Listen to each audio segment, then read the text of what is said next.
맛있게, 간편하게, 달콤하게 즐긴다. 국민간식 산사의 설마. 전자레인지 에어프라이기에 돌리기만 하면 바로 구운 군고구 맛 그대로. 쿨해서 맛있고 핫해서 더 맛있는 설마. 식이섬유가 풍부해 맛과 영양 가득한 꿀고구마 설마. 사계절 언제 어디서나 군고구마를 즐긴다. 맛있는 시간 건강 디저트 산사의 설마. 25년 전 소나무숲 울창한 야산에 작은 황토집을 짓고 출가 수행자로 군승 장교로 평생을 군 포교에 헌신한 자광 스님의 세상을 향한 사자후가 시작됐습니다. 스스로를 포교형 인간이라 말하는 자광 스님의 열정 넘치는 포교 이야기. 지난 시간에 이어서 만나보시죠.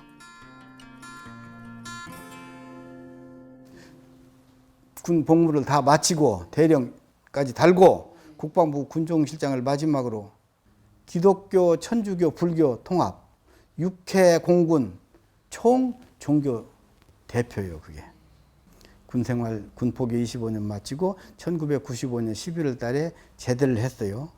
제대할 때도 그 당시 월주 스님이 총무원장 했어요. 내가 종단으로 복귀한다. 그러니까 종단으로 복귀한다는 것은 다시 비구승의 스님의 위치를 차지하려고 그러는 거거든. 위치를 확보하려고 그러는 거거든. 그래서 내가 이러이러한 업적을 남겨 수계 불자 몇 명, 뭐 법회 몇 회, 법당 몇 개 짓고 쭉 업적을 다 보내고 그 다음에 내가 종단으로 며칠 날 복귀를 하니 종단 한 달간 말미를 줄 테니까 내가 비구승으로서 하자가 있는지 없는지 조사를 해라. 종단에 감찰부도 있고 다 있었으니까 조사를 해서 비구승으로서 하자가 없으면은 총무원장 스님이 그때는 군머리가 있으니까 재삭발을 해라. 내가 그렇게 요청을 했어요. 한 달 동안 총무원에서 통보가 왔어. 월주 스님이 오라고. 그 당시 영화살 아침에 오라는 거예요. 근데 총무원장 하시니까 그래서 다 조사해봤더니 비구승으로서 하자가 없더라. 그래서 정식으로 다시 스님으로 복귀시킨다. 그런 의식을 치른 거예요. 왜 그런 의식을 치러야 되느냐. 그 당시 군승은 취처하도록 돼 있단 말이에요. 장가가도록 돼 있었거든. 그렇군요. 1983년에 종원종법을 개정해가지고 군승들이 차고 나가서 장가를 가니까 그냥 종법을 허용을 해버렸어. 그러니까 합법적으로 다 장가 가는 거야. 나만 못 가는 거야. 나만 비구승 정신이 있고 정화 정신이 있어가지고 안 가는 거예요. 우리 스님의 훌륭한 비구 정신을 받았기 때문에 안 했고, 그리고 끝까지 25년 동안 군생활 승려로서 손색 없이 살다가 종단으로 복귀한 거고, 그러고 있다가 어느 날 분종 교구장으로 발탁이 됐어요. 아, 그러셨군요. 옛날에 내가 군포교 할 때, 군복을 입고 군포교 할 때 생생한 경험들이 나오잖아요, 이제. 그래서 그 경험을 후배 군성들에게 알려주고, 경험들을, 포교 방법, 그리고 모든 기반 시설을 그때 내가 제대로 해줬어요. 그리고 논산 연무대라고 논산 훈련소를, 거기 모든 장병들이 집합하는 데 아닙니까? 큰 교지. 그 당시 한 1000명 넘는 법당이 있었어요. 근데 내가 거기 수계식을 교구장으로서 수계식을 하러 갔는데, 그러니까 이것은 제대하고 한 18년 후의 얘기예요. 갔는데 병사들 한 2000명이 밖에 있는 거야. 추운 겨울인데. 그래서 왜 못 들어오냐 했더니 꽉 찼어, 법당이. 예. 밖에서 목욕탕 의자 있지 왜? 그걸 놓고 애들이 앉아 있는 거야. 이건 안 되겠다. 이건 이대로 놔두면 이건 부처님한테 죄 짓는 일이고, 스님이 된 본래의 그 사명도 이것은 실천할 수 없는 거다. 대형 법당을 지어야 되겠다. 교회가 2700석이래. 그래, 그보다는 더 크게 지어야지. 그래가지고 군정 교구장 하자마자 계획을 세웠어요.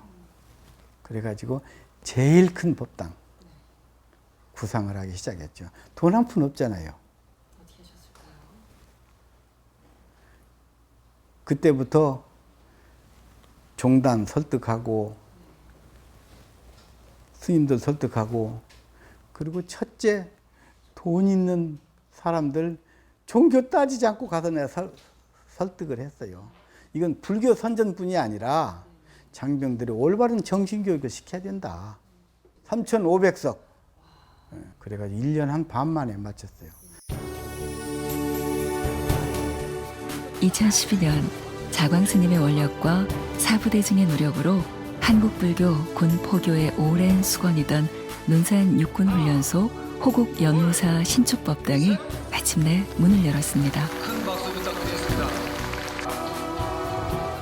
조계종 제2대 군종특별교구장으로서 3,500명을 수용하는 대형 법당을 완공하기 위해 불사의 최전선에서 혼신의 힘을 다한 자광 스님. 군불교 활성화에도 박차가 가해졌습니다.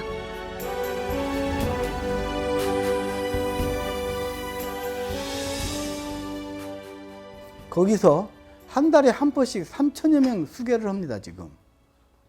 대한민국 법당에서 젊은 청년을 대상으로 해서 3,000명씩 수계하는 데가 어디 있어요?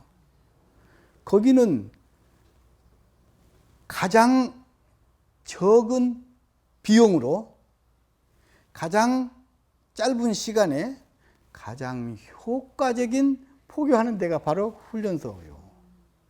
그 당시 나는 몸이 쇠약해서 거의 사경을 헤맸어요. 고혈압, 당뇨, 심근경색 한꺼번에 와가지고. 그리고 대수술하고 요새 좀 회복이 돼서 나은 거예요.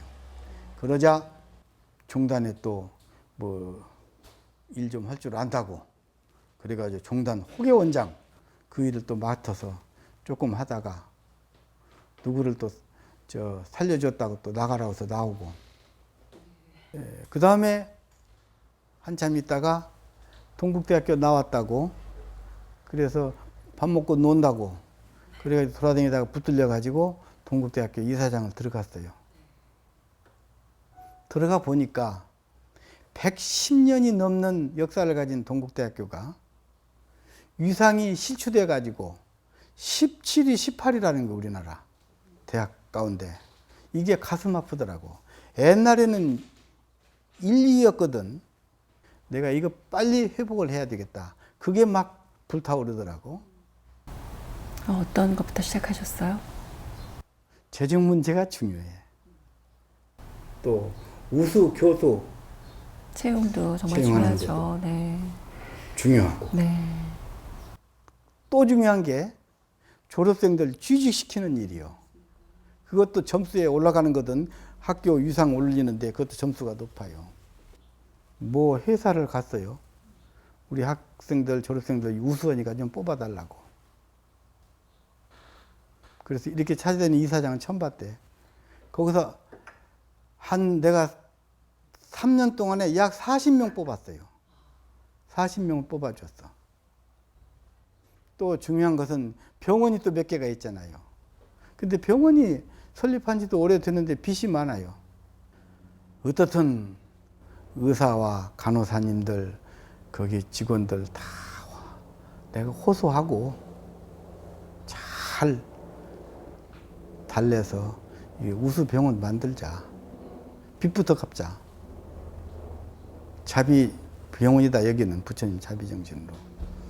그래서 노력을 해가지고 거의 빚 다 갚고, 불교 종립학교라는 것을 확실하게 인식을 내가 심어줘야 되겠고, 또 불교라는 종교를 아주 우습게 봐요. 불교대학이 있는데도 불구하고, 교수들, 기라성 같은 교수들이 있는데도 불구하고, 불교의 세계 종교 중에서 불교가 가장 우수하다는 것을 내가 각인시켜야 되겠다. 학교 구성 교수들한테까지 교수들부터 학생은 차치하고라도 직원들한테. 그래서 틈나는 대로 불교 인연법, 연기법을 설명을 하고, 신이 창조하지 않았다는 것도 내가 정확하게 이야기해주고, 그리고 내가 또 실천을 해야 될 거 아니야. 아침마다 출근하면서 정각원 부처님한테 참배하고 걸어서 올라가고, 절대 밖에 나가서 무슨 특별한 일을 제외하고는 외식 안 하고 꼭 구내식당 밥 먹고 이렇게 해서 딱 학교를 일개 질서를 잡아주셨군요. 잡아놨지. 네. 그러고 나왔어요. 임기가 다 돼서. 군 불교의 토대를 마련하는 일부터 불교 종립학교의 위상을 세우는 일까지 오직 부처님 정법을 따라 걸어온 시간들.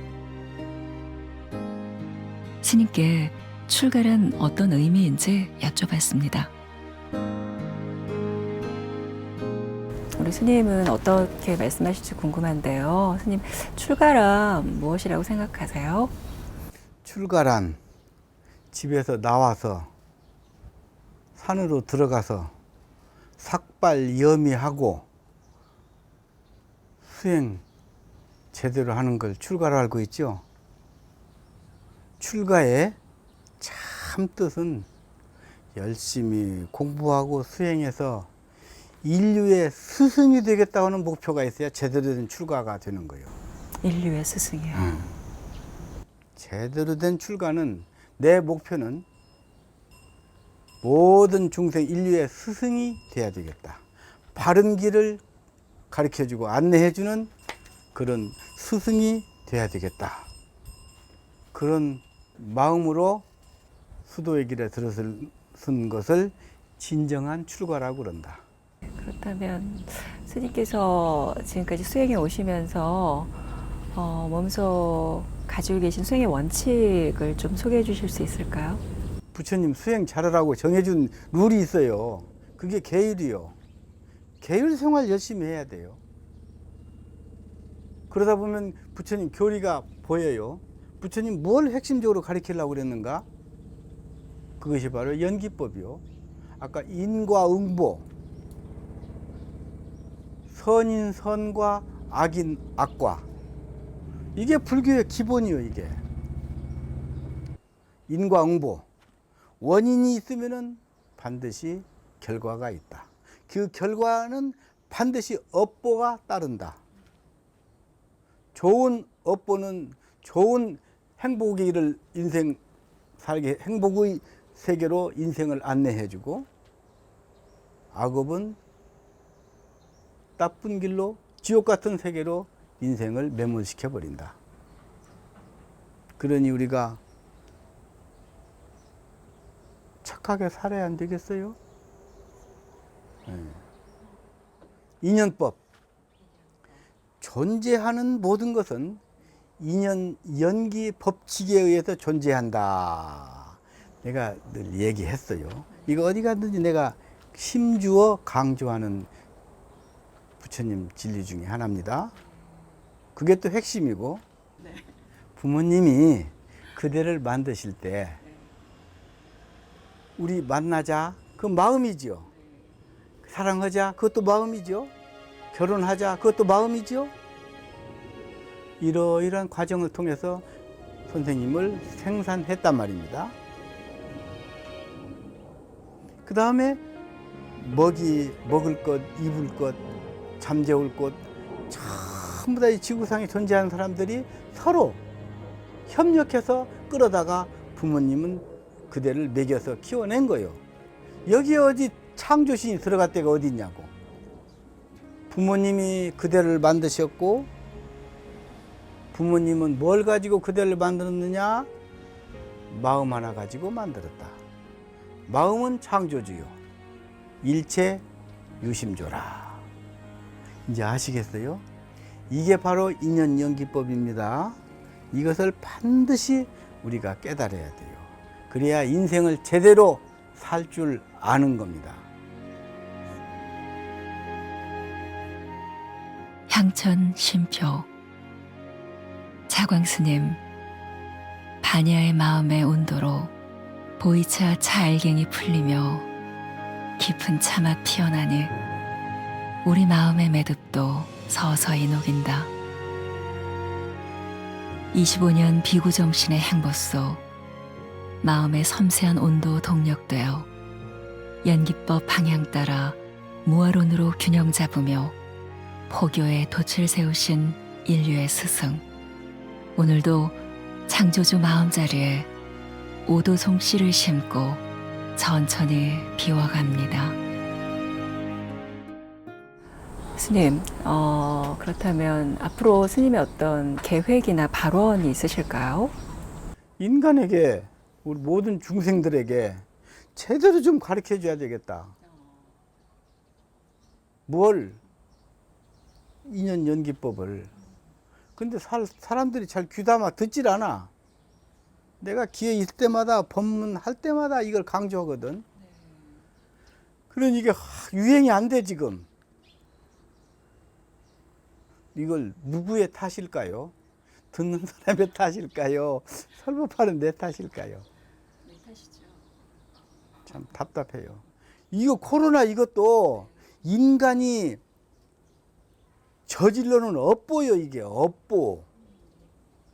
그동안 인간이 얼마나 난잡하게 살았어요. 이 알량한 몸뚱이 하나 살아내기 위해서 얼마나 많은 생명을 죽였느냐 이 말입니다. 또 쾌락을 위해서, 향락을 위해서 얼마나 부질없는 생활, 난잡한 생활을 했느냐 이 말입니다. 이게 다 코로나를 발생시킨 원인입니다. 이제 밖으로 즐거움을 찾으려고 하던 인간의 마음을 다시 내면으로 끌고 들어와야 됩니다.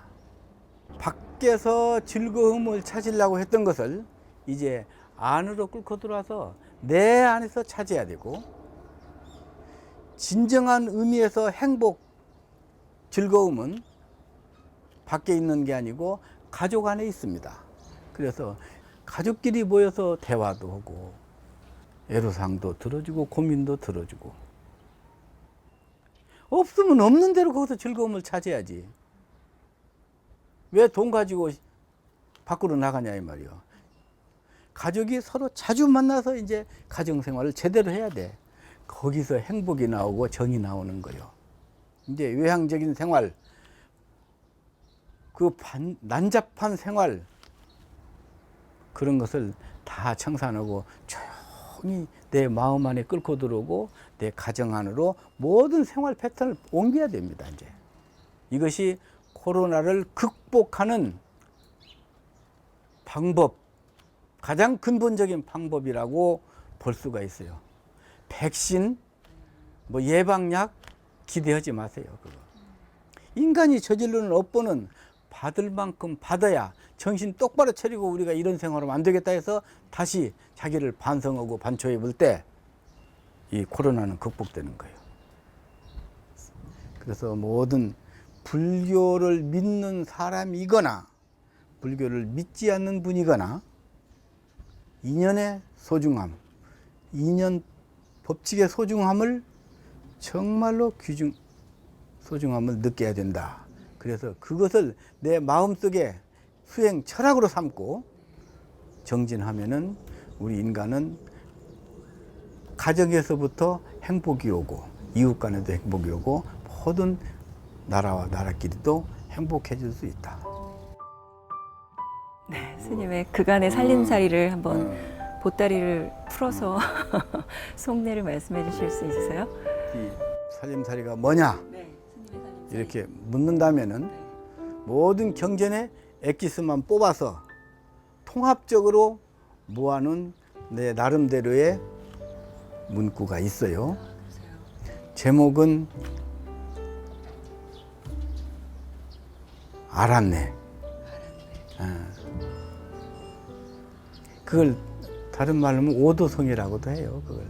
한번 오도송 들려주시죠. 마음이여 모양도 색깔도 부피도 무게도 없는 마음, 한계가 없으니 이 우주를 다 싸고 남았고, 마음이 한계가 없잖아요. 좁게 쓰면은 이거 하나도, 겨자씨 하나도 품지를 못해요. 그러나 이 마음을 넓게 쓰면 우주를 다 싸고도 남아요. 그 마음은 왔다 갔다 하는 게 아니거든. 가고 옴이 없으니 항상 그대로 존재하고. 뭐 느낌이 옵니까? 아유. 또 마음이 무게가 없잖아. 마음이 몇 킬로요? 없지? 그러니까 무게가 없으니 우주를 짊어질 수도 있어. 성내고 기뻐함이 없으니 항상 평화롭다. 또 색깔이 없으니 나는 공산주의다, 민주주의다. 나는 빨강이다, 노랑이다. 그거 그렇게 주장할 필요 없어. 색깔이 없으니 온 우주 각양각색을 다 통합할 수가 있는 거예요. 알란가 모르겠네, 이 소리가. 알 것 같사옵니다. 알 것 같습니까? 네. 마음에서 시간과 공간이 나왔고, 마음에서 중생과 부처가 나왔고, 중생 마음을 쓰면 중생같이 살고, 부처님 마음 쓰면 부처요, 그대로가 바로. 거기서 부처가 나와. 부처님 마음 쓰면 부처가 나와서 돌아다니는 거예요. 무학대사하고 이성계하고 혁명해가지고 국가를 세울 때 둘이 농담 한 번 하자고 그랬지. 그랬지. 이성계가 부학대사하고 우리 친구같이 지내니까 농담 한 번 하고 삽시다. 그래, 농담 시작합시다. 시작해놓고 나는 대사님을 보니까 꼭 돼지 같소. 그랬거든. 그러면 이제 무학대사가 또 농담을 해야 될 거 아니야. 이성계한테. 왕이지. 대왕님은 꼭 부처님 같소. 아니, 그럼 농담이 안 되잖아, 이제. 게임이 안 되잖아. 내가 돼지라고 그랬으면 나보고 무슨 토끼라고 하든지 이렇게 해야지. 그렇게 좋은 말만 하면 장난이 되겠어요? 그러니까 모르시는 말씀. 돼지 눈에는 돼지로 보이고 부처님 눈에는 부처가 보인다. 나는 부처님이고 그대는 돼지다. 이게 역으로 그렇게 하는 거야.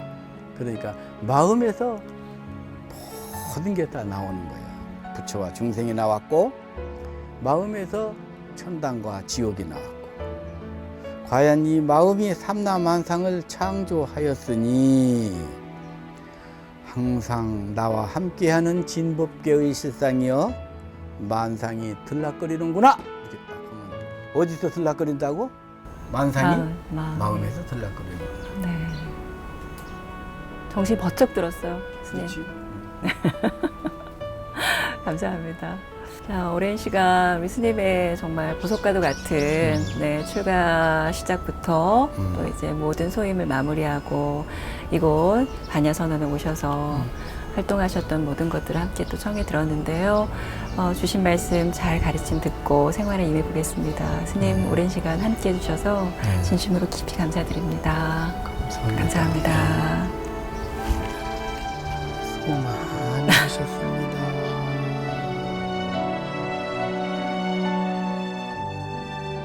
알았네. 마음이여. 모양도 색깔도 부피도 무게도 없는 마음.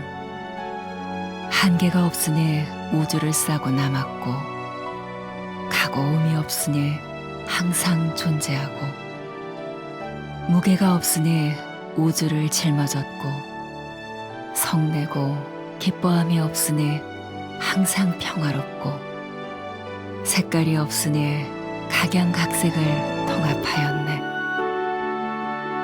마음에서 허공이 나왔고, 시간과 공간이 나왔고, 중생과 부처가 나왔고, 천당과 지옥이 나왔으니 과연 삼라만상을 창조하였도다. 항상 나와 함께하는 진법계의 실상이여 만상에 들락거리는구나.